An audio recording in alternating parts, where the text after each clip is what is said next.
pero ya tenemos aquí a nuestras queridas super periodistas, mi querido Alberto. Así es, estamos ya con Luisa Cantú y Daniela Pastrana. Jessica Cermeño tuvo una asignación de última hora y no podrá estar en esta conversación. Pero bueno, mientras tanto, damos aquí la bienvenida a Luisa y Daniela. ¿Cómo están? Buenos días. Hola, buenos días. Buenos Daniela. días, Luisa. Daniela se quedó congelada. Bueno, como si usted alcanzó a ver, Daniela viene en carretera y créame, en esas carreteras, pues ahí todavía no llega ni siquiera el 1G, déjese ya del 3G o 4G, y el 1G ahí, ni señales de humo. Pero bueno, también le informamos que Hola. Jessica Cermeño se va a intentar incorporar. Ya recuperamos allá a Daniela. Acá estoy, los estoy oyendo, pero pues como voy en carretera, ¿Por dónde vas? ¿Por dónde vas? ¿En qué estado estás? En Veracruz estamos rumbo a Coatzacoalcos, ya pasamos hace rato con Samaloapan, vamos por la autopista que va a Minatitlán y bueno, pues más o menos está bien la señal, pero pues sí, de pronto me quedo así congelada. Es importante señalar que Daniela e Isabel Briceño, ambas compañeras de pie de página, Daniela la jefa, por supuesto, acompañan a la comitiva que lleva los restos de Damián III, que fueron exhumados ayer en Nuevo Laredo y que van rumbo a Tapachula, donde su familia los va a sepultar en un panteón, un cementerio cercano a su lugar, a su hogar, a su casa. Daniela acompaña este recorrido para hacer la crónica de este dramático caso pues que todavía no puede decirse que se cierra, Ernesto, Luisa, Daniela, pero bueno, por lo menos este capítulo ahí va, Daniela. Sí, mira, yo la verdad es que me alegro que los estemos acompañando porque ha sido un viaje pues muy en solitario, o sea, es muy poco de lo que se ofreció o de lo que se comprometió el gobierno a hacer, que ha hecho. Sí, claro, hay un compromiso de pago del traslado, de la exhumación y del traslado, pero pues como les contaba ayer, no estaba para nada incluido el viaje del señor de venida, del señor tercero de su familia, y luego pues en la noche un buen tramo nos quedamos sin Guardia Nacional, porque decían que pues, estaba muy peligroso el tramo y entonces ahí nos dejaron un rato en el momento en el que más los necesitábamos, a las 4:30 de la mañana, y veníamos pues la carroza de la funeraria, una carro de SEAP donde viene el señor tercero y este vehículo en el que vamos atrás sus abogados, Isabel y yo, y así estuvimos 1 hora y media. Entonces, yo creo que no es la forma correcta de tratar a nadie, y mucho menos a una víctima, y mucho menos a una víctima del Estado, ¿no? Entonces, pues sí me alegro de venir acá, aunque pues esté un poco complicada para estar en esta mesa que me gusta tanto. Pues es que además, ¿qué planteamiento? Pues en dónde se ha escuchado usted que dice, bueno, la Guardia Nacional se retira porque ahí es una zona peligrosa, pues cómo pues se supone que está para eso precisamente, y cómo es que toma la decisión de replegarse en ese tramo peligroso, que le pase lo que le pase a nuestras queridas compañeras de pie de página o a don Raúl III, pues eso ya es otro asunto, pues un planteamiento extraño que creo que también las autoridades tendrán que dar pues respuesta a eso. Pero pues pasando al tema que nos ocupa, mi querida Luisa Cantú, pues estaríamos iniciando con esto que sucedió, que causó mucho revuelo, 1000 interpretaciones, la destitución de Irmeréndira Sandoval, la forma en que se da, y más allá de esas grillas ahí de pasillo que puede haber sobre las interpretaciones, que bueno, hay que leer nada más la forma en cómo se hizo para saber qué es el mensaje que está mandando el presidente Andrés Manuel López Obrador, y pensando en lo que se avecina, en lo que resta para este 2021 y pues también lo que viene en el 2022, precisamente con la consulta para la revocación de mandato. ¿Cuál es tu lectura, mi querida Luisa Cantú? Hola. Pues digo, creo que los cambios en el gabinete son normales. Es válido siempre hacer un análisis cuando hay algún movimiento, pero bueno, en este sexenio y en todos ha habido varios. Es el noveno en el caso de la administración del presidente López Obrador de, digamos, el gabinete inmediato. Sé que hay muchas lecturas sobre el desgaste de la relación, particularmente con Irma Heréndira, después de la elección pasada del 6 de junio por el tema Guerrero, ¿no? Como sabemos, Pablo Amílcar Sandoval es su hermano y es quien este grupo político quería empujar para ser el abanderado de Morena en la contienda por Guerrero. Al final, como bien sabemos, no fue Félix Salgado, sino su hija, ¿no? Evelyn Salgado. Y bueno, eso pudo haber sido un primer punto de quiebre, pero creo que más allá de este momento de roce entre el grupo de Irma Heréndira, el tema con lo que sucedió con la función pública es que no está dando los resultados a la velocidad que prometió el presidente que iban a dar. Y la lucha contra la corrupción es medular en sus promesas de campaña y de gestión en general. Creo que también puede tener que ver con eso, ¿no? Con pasar, digamos, o está llegando a la mitad de la administración sin muchos resultados por parte de una secretaría que es medular para esta tarea. Yo lo leería por ahí, creo que evidentemente hay un desgaste natural político, pero creo que más bien es por la importancia de la secretaría. Y creo que la elección que hace el presidente para el reemplazo es como muy pragmática, ¿no? No escogió a alguien más como a un personaje que por sí solo hubiera llamado muchísima la atención, como fue el caso de Irma Heréndira, un poco por ella misma y también por el equipo que hace o la mancuerna que hace con su esposo, el doctor y académico John Ackerman. Escogió a alguien que tiene 5 décadas en el servicio público, ¿no? Como tal cual una persona del servicio público de carrera que no dio mayor análisis, ¿no? Fue como una decisión pragmática de alguien que sabe hacer esa chamba y punto. Entonces me parece que lo que se intentó fue justo algo así, ¿no? Como sin mayor escándalo político y solo para una función muy concreta que es la del combate a la corrupción. Digo, como primera lectura yo lo dejaría por ahí. No sé cómo vean ustedes. Pues Daniela, ¿tú cómo lo ves cuando se dio el anuncio del despido? Porque así lo dijo el presidente Sí. López Obrador. Comentabas en el chat el tono tan desconocido, por decirlo de alguna forma, del presidente al momento de decirle adiós a Irma Heréndira. ¿Qué reflexión tienes de este caso, Daniela? Y pues yo coincido mucho con Luisa en el sentido de que no nada más fue lo de Guerrero, o sea, creo que lo de Guerrero es importante porque efectivamente pues lo que no se necesitan son grupos, tribus. A López Obrador nunca le han gustado esta creación de tribus. Cuando era presidente del PRD, lo recordamos también. Uy, se nos fue. Quizás Oye, si se apaga la cámara, Daniela, pudiéramos escuchar. En la mesa, a Da- ver, la apago. Ajá. Se quedó trabada. Sí, te dejamos de escuchar. Sí, que decía que a López Obrador nunca le ha gustado el hecho de que se hagan tribus o que se creen estos grupos dentro como de estas corrientes. Eso lo veíamos mucho en el PRD nacional, cuando él dirigía el PRD nacional. Y pues yo creo que sí es un elemento que pesó, pero también creo, como dice Luisa, que un elemento muy importante es pues que no esté dando los resultados. A mí me llamó la atención una frase que decía algo así como de las fantocherías y de las excentricidades, ¿no? O sea, yo creo que está optando por alguien de un perfil mucho más bajo, mucho más prudente, como mucho más concentrado en el trabajo, porque necesita que en estos 3 años haya más resultados en esa área. Ya, gracias, Daniela. Luisa, si uno revisa el papel que están teniendo pues otros secretarios de Estado, pues también uno se da cuenta que el perfil público pues prácticamente está muy diluido casi en todas las secretarías.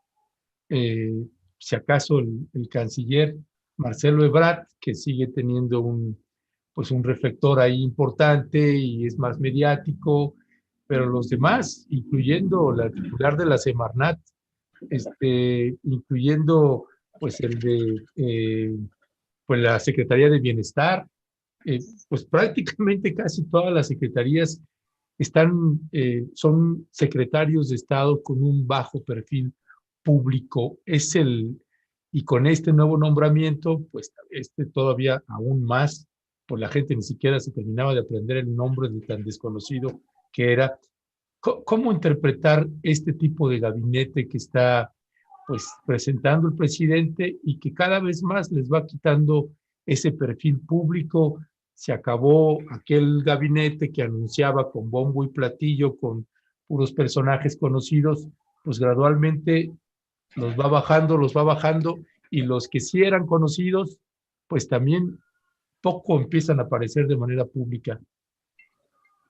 Sí, yo no sé si estoy totalmente de acuerdo con esa valoración. Me parece que hay secretarias y secretarios que todavía tienen buen perfil público.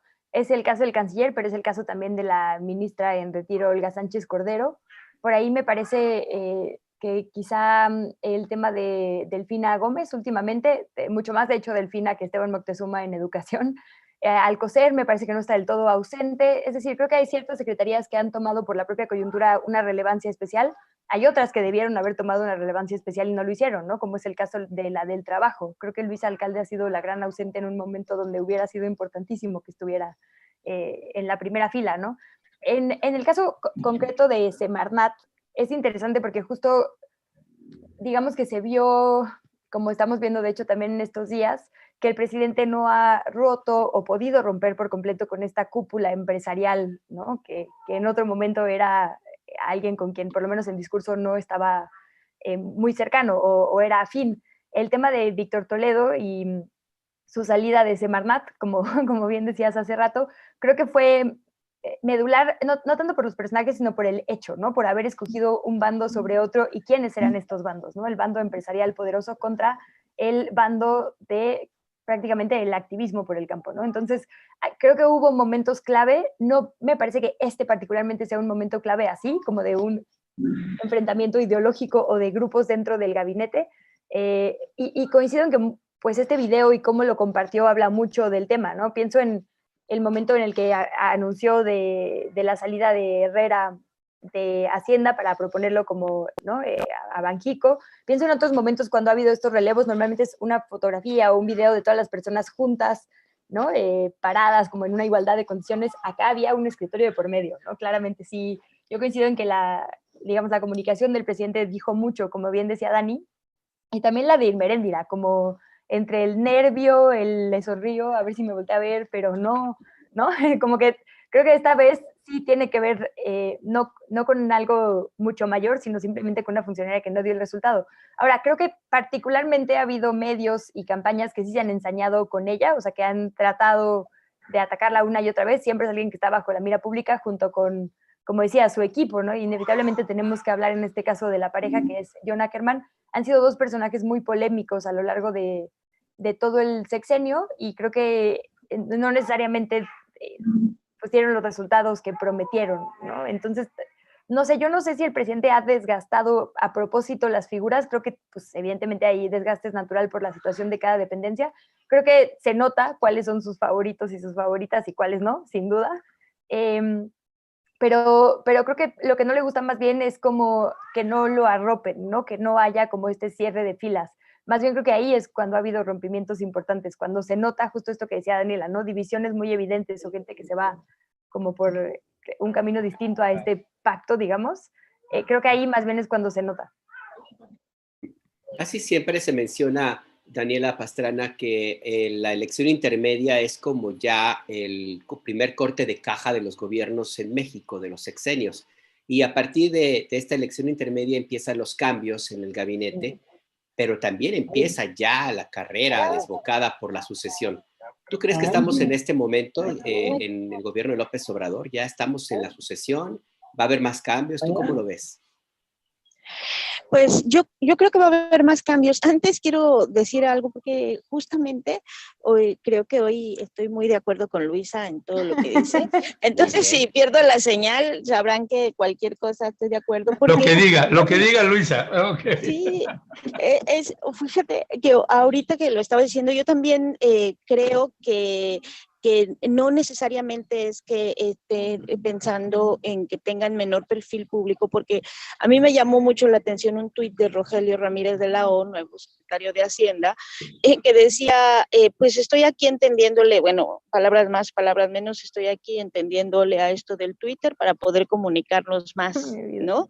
Y así empezó hace 2 o 3 días. Entonces, eso me hizo mucha gracia, me llamó la atención, pero justamente creo en este mismo el sentido de lo que decía Luisa, que tiene mucho más que ver con las formas y con los resultados que con el protagonismo o la comunicación directa que puedan tener algunos de los secretarios de Estado con la ciudadanía. Creo que ese no es precisamente el problema, sino el modo de hacerlo, ¿no?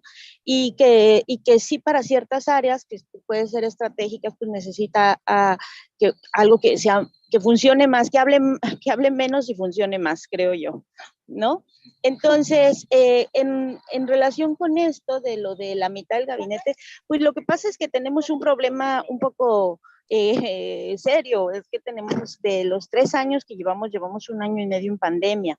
Entonces es muy difícil saber o evaluar qué tanto han avanzado muchas áreas y es muy difícil pensar si ya ahorita es como, sí, siempre tradicionalmente terminan las elecciones intermedias y al día siguiente empieza la correteadera, pero justo yo no sé si ahora es muy temprano para avisar, para anunciarlo, por el mismo estilo del presidente. Yo creo que quienes, en este caso, los que se muevan mucho, no van a salir en la foto.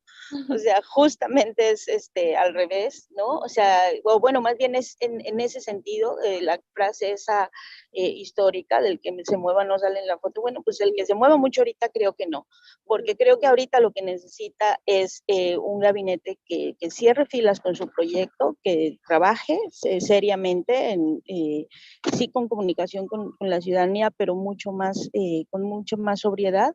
Y pues ya irá viendo cómo se mueven pues ya al siguiente año, ¿no? Y quién sí puede salir en la foto. O sea, yo sí creo que para los tiempos de López Obrador es aún pronto para empezar a definir esas cosas.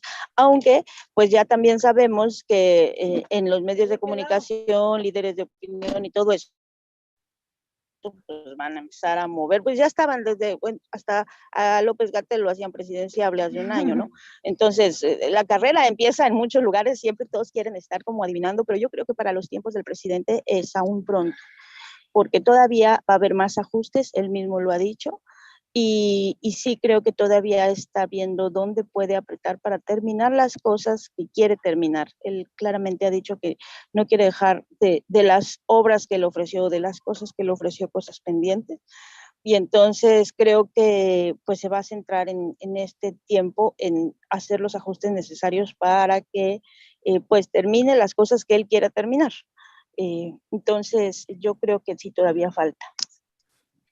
Ya, pues bueno, sí, yo nada más ahí abonando un poco en esta parte, estas secretarias de Estado que señalabas, Luisa, Olga Sánchez Cordero o Delfina Gómez, que tienen ahí pues más aparición pública, en realidad pues son actoras políticas pues que no están en disputas de poder, de sucesiones presidenciales, es decir, a pesar de que son figuras públicas, secretarias de Estado, pues no necesariamente es que tienen una disputa política como podría tenerlo en este caso el canciller Marcelo Ebrard, pero creo que todas y todos coincidimos, ya me corregirán si no, pues que es esta parte que señala Daniela, que esa es la lógica del presidente Andrés Manuel López Obrador y la dureza con la que despide a Irmeréndira Sandoval, eh, pues es efectivamente esa, el que se mueva o la que se mueva mucho no sale en la foto y creo que eso es lo que tendríamos, me parece que podríamos resumir el mensaje que está enviando el presidente López Obrador y luego faltan las reformas estructurales que todavía quiere él llevar a cabo y que ese es otro tema que seguiremos abordando. No sé si les parece bien, Luisa, Daniela, pasar al siguiente tema y que tiene que ver precisamente con la hermana República de Cuba. Hay una situación el día de ayer, nuevamente la Asamblea de Naciones Unidas pues demanda el fin del bloqueo a la República de Cuba, este bloqueo que se da después del triunfo de la Revolución Cubana, cuando derrotan al dictador Fulgencio Bautista, y que después de esa derrota, el 1 de enero de 1959, pues en principio Estados Unidos no tenía problema, pero unos meses después, cuando ya el gobierno de Cuba, encabezado por Fidel Castro, pues promueve ya la primera reforma de ley agraria en unos meses después, en mayo de 1959, y ahí inicia ya cuando empiezan a expropiar pues las tierras a muchos dueños que eran estadounidenses. Empieza una disputa y empieza ahí gradualmente, y se fue agudizando el bloqueo que hay hacia el gobierno, hacia el pueblo cubano. ¿Qué decir, Luisa Cantú? En este sentido, hay un llamado nuevamente de Naciones Unidas a que se rompa este bloqueo de pues, ya 70 años de bloqueo hacia Cuba, y que solamente 2 países son los que votaron en contra, y que es, para no perder la costumbre, los Estados Unidos e Israel. ¿Qué decir de esto, Luisa? Bueno, primero lo que decías, ¿no? 70 años de bloqueo y 30 años de esta votación en la ONU en el mismo sentido. Es decir, digo, cada año se vota esto y cada año se vota en el mismo sentido y no pasa nada, ¿no? Creo que, digo, evidentemente más allá de hablar de cómo la comunidad internacional, 184 países en concreto, está rechazando este mal llamado embargo, porque ya no es época de guerra a Cuba, ¿no? Este bloqueo ilegal e inhumano a la isla. Para lo que sirve cada año, esto es más bien para ver quién es quién. Como bien decías, los 2 países que votaron en contra es el del Consejo Permanente, Estados Unidos, que pues básicamente su veto ahí de que nada sea vinculante, Israel, y las 3 abstenciones que no se nos pueden olvidar, porque fueron Emiratos Árabes Unidos, Ucrania y Colombia. Y creo que más bien para eso sirven estas votaciones. Al no tener un carácter vinculante, Estados Unidos puede seguir haciendo lo que quiera. Entonces, más bien, las preguntas son, ¿para qué sirve la ONU si se ha votado 29 años de la misma manera y no ha pasado nada en una misma resolución? ¿Y qué está pasando con Colombia, que vota a la par con Emiratos Árabes Unidos, Israel y Estados Unidos, ¿no? Ahí creo que la configuración de América Latina también nos dice mucho. Entonces yo creo que las lecturas más bien deben ser esas. En este momento en el que se están evaluando con tanta dureza los organismos internacionales, decir cómo es posible eso, ¿no? Y un poco el papel que está jugando Joe Biden, el buena ondita, como se ha querido hacer ver en los medios internacionales, incluso en nuestro país, ¿no? Yo de repente escucho las mesas de análisis y parece que Joe Biden es el mejor amigo de todo el mundo, ¿no? Porque come helado y porque hace bromas y lo demás. Y la verdad es que no, tiene la misma política o más dura que Trump en este sentido. Y hay que preguntarnos entonces qué es lo que les preocupa tanto o por qué continúan con este bloqueo económico, ¿no? Y también vernos en el espejo de Cuba, porque es eso, cuando Estados Unidos, un país le incomoda, lo que hace es empezar a desestabilizar a su población para que solita se voltee en contra de su, bueno, no solita, ¿no? Para que manipulada y asfixiada se voltee en contra de sus gobernantes. Lo ha hecho en Medio Oriente, lo ha hecho en África, lo ha hecho en América Latina. Entonces, creo que es un tema al que deberíamos entrarle con mucha más seriedad, y en este momento en el que se supone que le estamos haciendo frente a Estados Unidos, porque ya hemos visto lo que pasa cuando hay una crisis internacional, como fue el tema de la pandemia, pues sí deberíamos ser un poquito más, pues más firmes. Creo que esta administración particularmente lo ha sido. Creo que lo vimos con el tema del la última escalada de violencia en la zona de Gaza, en estos ataques desproporcionados de Israel, y la respuesta que tuvo México, la respuesta que ha tenido México con estos espaldarazos a la comunidad latina contra Estados Unidos, sí nos dejan ver que podría haber un cambio, pero creo que tiene que ser mucho más enérgico, y no solo de México. No puede ser que 184 naciones se crucen de brazos una vez más, porque 2 votaron en contra, ¿no? Bueno, 2 votaron en contra, que uno de estos es uno de los países con más poder de armamento en el mundo, y con una tradición importantísima de influencia en Naciones Unidas. No hay que olvidar que la ONU está en Nueva York. O sea, nada más por eso ya tenemos ahí algún tema que, como bien tú dices, Luisa, no podemos pasarlo de largo, porque es un tema que camina, o más bien como que pone muy clara la posición de América Latina en este aspecto, y lo que te quiero preguntar, Daniela Pastrana. México votó en contra del embargo, solamente se ha abstenido de emitir este voto en los gobiernos de Acción Nacional, y entiendo que también con Ernesto Zedillo, que bueno, también parecía más del PAN que otra cosa, pero bueno. Y sin embargo, lo que se ha planteado a nivel Latinoamérica es que la votación de Brasil y Colombia ha roto de nuevo la unanimidad de América Latina en torno al embargo, algo que se había logrado conseguir en algún momento, y lo que me queda en claro es justamente de qué lado está cada quien. Jair Bolsonaro en Brasil y el presidente Iván Duque en Colombia, ambos de una tendencia bastante cargada a la derecha.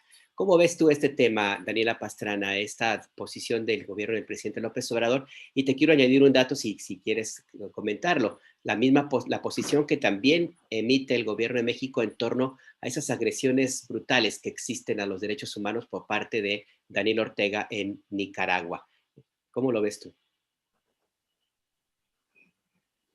Daniela. Uy, creo que no, la Vaya, perdimos. creo que se le fue la señal. Pues es que está en carretera, sí. Sí, pues no sé si quieres, Luisa, contestar aquí la pregunta de Alberto. Sí, pues digo, son varios temas, ¿no? El tema de Brasil, me parece que no, ayer en la foto que yo vi no era abstención, pero no era voto en ningún sentido, ¿no? Me parece que solo no hubo voto. Entonces, digo, ahí también creo que hubiera votado junto con este bloque, y efectivamente ya hemos hablado sobre cómo se reconfiguró América Latina con estos nuevos liderazgos. Y sí, ¿no? Jair Bolsonaro es abiertamente alguien conservador, de derecha, digo, y no quisiera decir como cercano al fascismo, pero bueno, antiderechos humanos de mucha población, ¿no? Entonces no me sorprende que no le preocupen los derechos humanos de la comunidad latina. Y como bien decías, México ha tenido una historia que no siempre nos da orgullo, especialmente con Cuba. Cómo olvidar el come si te vas, ¿no? De otros momentos panistas. Uf, Sí, bueno, decías tú de Cedillo que parecía panista, pero los panistas también tuvieron ahí sus episodios propios, ¿no?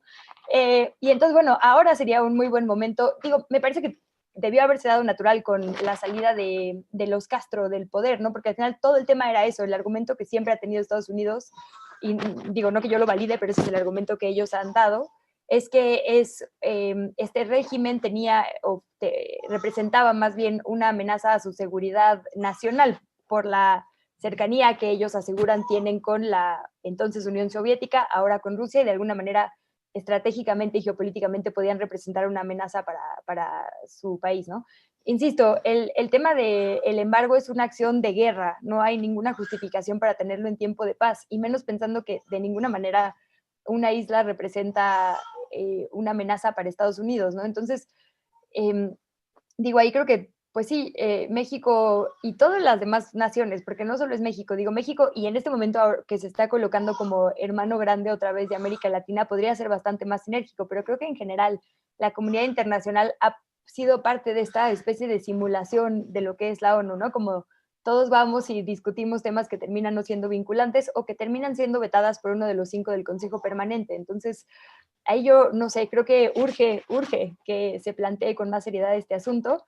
Y también lo que decías, no dejar de poner el ojo en el resto de los países de América Latina. Sí están los temas que llegan a estas asambleas y consejos de la ONU, pero están los temas que no llegan y que también son importantes. Como bien decías, el asunto de las violaciones de derechos humanos, particularmente ahorita en Nicaragua, con la detención de opositores y demás, pero bueno, en muchos rincones de América Latina hay situaciones que podríamos acompañar de forma mucho más clara, y como que de repente nos gana, digamos, nos vamos con esta corriente de poner a Europa primero o a Estados Unidos primero, y es un muy buen momento, creo que así lo ha intentado hacer esta administración, para voltearnos a ver como América Latina. Muchas veces también es inevitable, ¿no? Las cosas que pasan están vinculadas con Estados Unidos.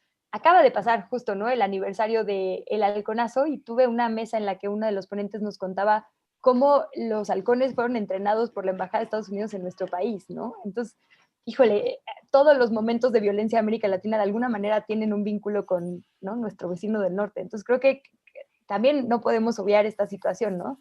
cuando evaluamos las crisis en América Latina hay que ver si hubo presión internacional o no. Acaba de pasar en Bolivia el asunto que se intentó pasar como un fraude electoral y terminó en un golpe de Estado, ¿no? Por eso creo que es tan importante que no nos dejemos como naciones solas, porque por ahí leía ahorita rápidamente en el chat alguien que decía, Estados Unidos no tiene amigos sino intereses, y a veces esos intereses se llevan de calle a las poblaciones. 6 décadas para Cuba es el ejemplo perfecto, ¿no? Sí, claro. ¿Cómo no olvidar a Litempo? Era el nombre que tenía el expresidente Luis Echeverría para la CIA. Creo que ya está Daniela Pastrana en la mesa. Perdón, Ernesto. A ver, No sé adelante. si le damos entrada a Daniela. Sí, no alcancé a oír tu pregunta, Beto, no alcancé a oír tu pregunta, alcancé a oír antes de perderlos a Luisa, y como les decía, pues es que creo que en este programa pueden considerar que estoy de acuerdo totalmente con Luisa en todo lo que ha dicho. Creo que... Tienes quórum, Te voy a Luisa. mandar a Veracruz más seguido. Preguntarnos qué tiene Cuba, que les... Pues estamos perdiendo, estamos con una señal muy débil ahí de Daniela Pastrana. Casi puedo decir A ver. en qué tramo está.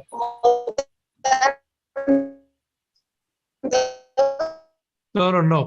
Paremos eso ahí. Sí, creo que hay que preguntarnos qué tiene Cuba que le sigue incomodando. Hay que ver en el espejo de México, construyendo América Latina, porque están construyendo cosas. Y entonces creo que sí, que hay que ver qué es lo que está construyéndose en América Latina, salvo Colombia, que está a punto y aparte. Ya. Bueno, pues Daniela, te hemos perdido ahí unos tramos ahí retomamos solo el último minutito. Les mando muchos abrazos. Bueno, te mandamos un abrazo, Daniela, y estamos en comunicación. Bueno, y nada más haciendo la precisión. Estoy de acuerdísimo con las dos cosas que dijo Luisa. Ya. Solo llega así. Bueno. Abrazos, Dani. Chao. Queda claro la posición de Daniela. Lo que diga Luisa. Lo que diga Luisa. No sé cómo aprovechar este poder de hoy, así. Hombre, pues te preguntamos de lo que... Ahora. Sí. Oiga, bueno, nada más reconfirmando, sí, efectivamente es Ucrania, Emiratos Árabes y Colombia, que son las 3 abstenciones, ¿no? 3 abstenciones y 2 que se opusieron. Bueno, yo quisiera aprovechar ahorita que tenemos este tiempecito para abordar también otro tema que estuvo hoy en la mañanera, mi querida Luisa, y que tiene que ver con esta nota del Universal, del espionaje a periodistas, y esta nueva sección que ha anunciado ya el presidente López Obrador, el quién es quién de la infodemia, de las mentiras. ¿Cuál es tu valoración, Luisa, de que se cree esta nueva sección en la mañanera? Híjole, pues me genera sentimientos encontrados, la verdad. A ver. Bueno, el quién es quién de las gasolinas me ha parecido un ejercicio súper acertado, muy bueno, que creo que es positivo. Ahora, el tema con el quién es quién de las mentiras, digo, habrá que verlo, todavía no hemos visto cómo va a funcionar y cuál va a ser el formato. Honestamente, por un lado, ahí me confieso en opiniones divididas, porque por un lado sí me parece que hemos visto sexenio tras sexenio el poder que tienen o que tenemos los medios de comunicación. Efectivamente, cuando se decide desde las redacciones que una cosa va a ser verdad, es verdad, ¿no? No hay más. O sea, la población no tiene otra manera de informarse. Bueno, ahora con las redes sociales, por supuesto, y los medios alternos ha ayudado mucho, pero sí creo que de alguna manera el presidente ha sabido pelearse en un terreno muy limpio, que es ustedes publiquen lo que quieran y yo voy a decir lo que yo quiera en este espacio que considero que es mi ejercicio de comunicación. Digamos que hasta ahí me parece hasta sano, ¿no? Que todo el mundo sea transparente y abiertamente se diga, yo tengo este interés, yo tengo este otro, y nos vamos a pelear de forma abierta, ¿no? Nada de que por abajo del agua o con castigos o quitando dineros como se ha visto en otros momentos o incluso sacando reporteros y reporteras, ¿no? Es tú publica lo que tú quieras, yo también voy a decir lo que yo quiera. Ese lado me parece muy sano. Ahora, sí creo que el poder, por el hecho de ser poder, tiene una responsabilidad especial, ¿no? Por más que efectivamente la prensa a veces responde a intereses económicos, políticos e incluso sociales, el presidente es el presidente de todas las personas. Entonces tiene una responsabilidad mayor que cualquier persona en un periódico porque está ahí para garantizar los derechos de todas las personas. Y sabemos que hay gente que es muy fiel al presidente o que está muy de acuerdo con él. Y muchas veces cuando hace señalamientos específicos, termina convirtiendo a esas personas a quienes señaló específicamente en enemigos o en personas que están en la mira pública, digamos, de quienes son sus simpatizantes. Y esa señalización tan concreta me parece que no es del todo sana si viene del poder. Puede, de hecho, ser muy peligrosa y más cuando se trata de la prensa, ¿no? Entonces, a mí esa es la parte que me preocupa. Sí creo que al final está muy bien que se abra la conversación sobre los intereses que tienen los medios y creo que hasta cierto punto está bien que él responda a ciertas notas, pero el hecho de que se, digamos, exponga y señale particularmente puede ser peligroso para la prensa y además genera un precedente peligroso porque ahora es un presidente, digamos, que no está en contra de los derechos humanos, pero imaginemos que se mantuviera este ejercicio en la mañanera si llegara, y toco madera, alguien como Bolsonaro al poder, pues sería algo gravísimo y muy peligroso, ¿no? Entonces, siempre cuando evaluamos una acción, por más que tengamos una afinidad o estemos en contra de una administración, hay que evaluarla por sí sola y ponerla en todos los escenarios, ¿no? ¿Qué pasaría si esto lo hiciera un gobierno de izquierda, uno de derecha, uno progresista, uno conservador? Y si pasa, digamos, todos los filtros de que no hay problema y no pone en peligro a nadie, entonces es una acción que podríamos aplaudir. Pero en este caso creo que puede ser una acción peligrosa. La prensa en general está bajo ataque en este país. Es muy difícil ser periodista o porque es sumamente precario y entonces tenemos que tener un montón de otros empleos o porque es un empleo de alto riesgo contra ciertos poderes, ¿no? Políticos, económicos, del crimen organizado y demás. Entonces, sumarle presión desde la autoridad creo que no es buena idea, sobre todo porque el presidente ya se dio cuenta que no necesita en realidad a la prensa, ganó con la prensa en contra por, ¿no? Con la gran prensa o la prensa, digamos, que se conoce como la prensa establecida, ¿no? Estos grandes medios periódicos, radios, televisoras. Entonces, si no la necesita este pleito, digamos, abierto, creo que tampoco es sano para la gente, ¿no? Es de repente muy confuso escuchar tantas versiones encontradas. Y creo que al final la chamba de sus secretarios de Estado es esa. La chamba de López-Gatell todo este tiempo no debió haber sido pelearse con la prensa, sino decir, la información, según las fuentes oficiales, es esta, ¿no? Entonces, yo esperaría, digamos, más bien ese papel mucho más institucional del gobierno, porque por más que considere que hay gente que está en su contra, él no puede estar en contra de nadie por la propia naturaleza de su puesto. No sé ustedes qué opinan. Bueno, sí, ciertamente es un terreno muy resbaloso, Luisa, Ernesto, sobre todo en un país donde ocupa uno de los primeros lugares en asesinatos de periodistas a nivel mundial y donde el ejercicio del periodismo es una profesión de alto riesgo en algunas zonas del país y donde desgraciadamente hemos visto ejemplos de agresiones no solamente mediáticas, sino que inclusive se han traducido en acciones más concretas de parte de algunos seguidores del presidente López Obrador hacia periodistas en concreto. Yo coincido en que tiene que haber serenidad de parte del presidente, pero también, y es lo que les quería pedir una reflexión, creo que es importante también hacer una reflexión sobre el papel que han tenido algunos medios tradicionales en estos años y particularmente en la pandemia. Yo publiqué una columna en pie de página donde hago el señalamiento de un dato que la semana pasada me comentaron en un seminario que tuve con editores de Alemania, donde paradójicamente en ese país la credibilidad y la confianza de los alemanes hacia los medios tradicionales se duplicó durante la pandemia. ¿Por qué? Básicamente porque, bueno, me explicaban, porque Alemania es un país muy estable, tiene una economía y una democracia de hace muchísimo tiempo, pero por primera vez la gente se sintió amenazada por la pandemia. ¿Y qué fue lo que hicieron? Recurrir a fuentes que les dieron certeza en la información. Y por eso fueron a sus medios de toda la vida. Pero eso no es todo. Estos medios de toda la vida hicieron un esfuerzo por hacer a un lado el debate político, los linchamientos, las fake news y todo lo demás, y se dedicaron a proporcionar información útil y pertinente que necesitaban los alemanes. Ese simple hecho le dio una credibilidad enorme, el doble de la confianza de los alemanes hacia estos medios. Algo muy distinto a lo que vimos, Luisa, en México, sobre todo durante la pandemia. En las columnas, artículos de opinión de varios medios y periódicos, inclusive en primeras planas, había alegría, festejo, porque la gente se moría por COVID. Esa es la impresión que tengo. Y además también hubo una manipulación y mentiras y noticias sin confirmar que para qué le cuento. ¿No crees tú, Luisa, que es un momento también, de hacer una reflexión de parte de los medios tradicionales? El presidente tiene que hacerla, pero también del otro lado, ¿no? No, totalmente. Y digo, ahora se nota mucho porque digamos que el vínculo es muy directo, ¿no? Entre desinformación y muerte, pero en realidad muchas veces también es más lento o indirecto el vínculo entre desinformación y muerte y ahí está, ¿no?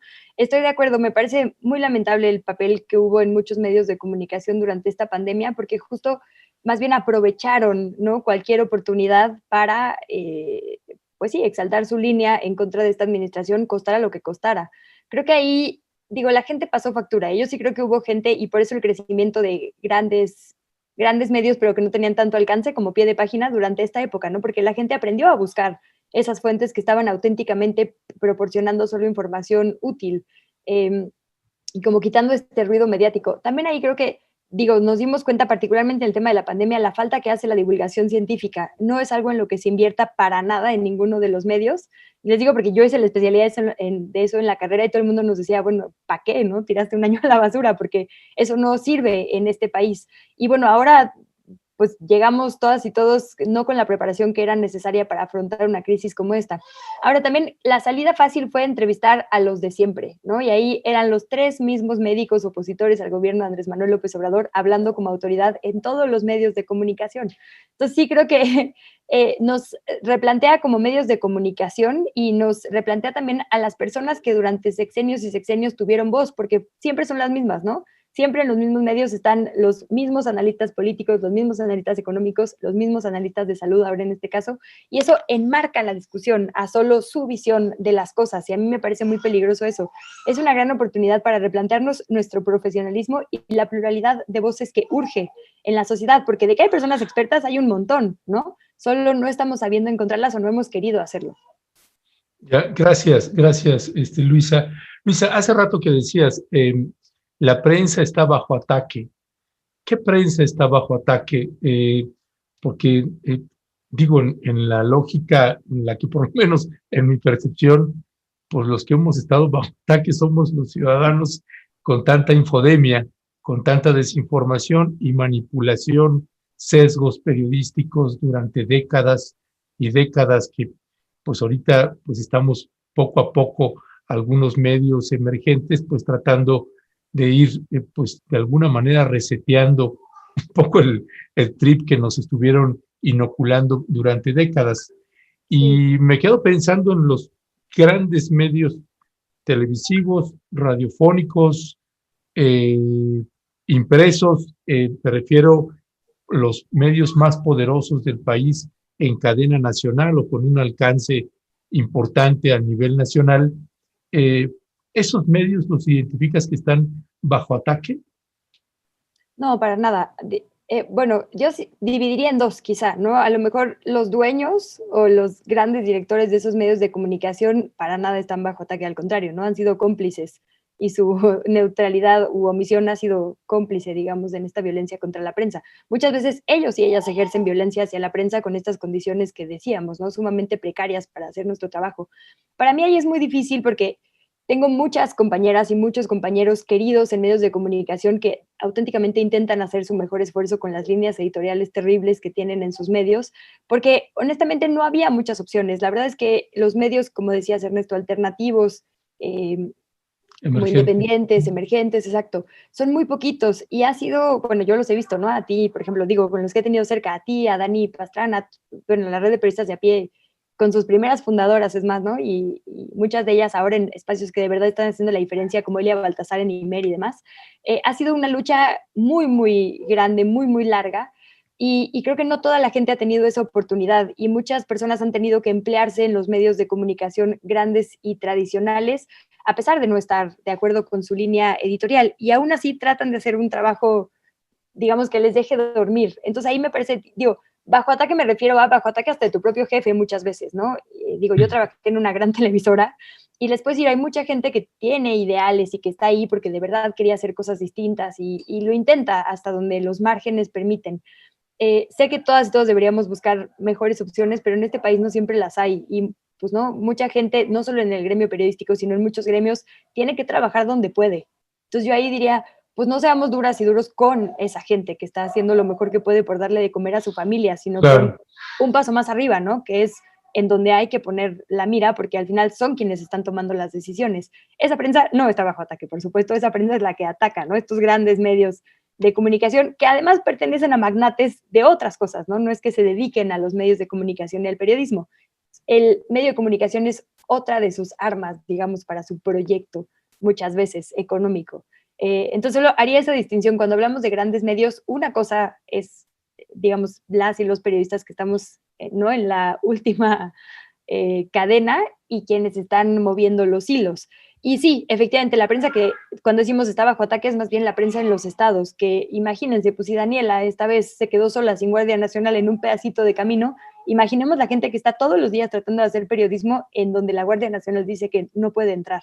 ¿Cómo es estas zonas grises, no? Reportarlas, tratar de hacer una diferencia en sus comunidades. Esa es la prensa que está bajo ataque y por supuesto no creo que para nada esa sea la que el presidente señala, ¿no? Más bien esa está respondiendo a dinámicas propias locales de violencia. Sí, efectivamente, quien está bajo ataque son los compañeros que viven en zonas, como tú bien apuntas, Luisa, donde hasta la Guardia Nacional tiene miedo de entrar.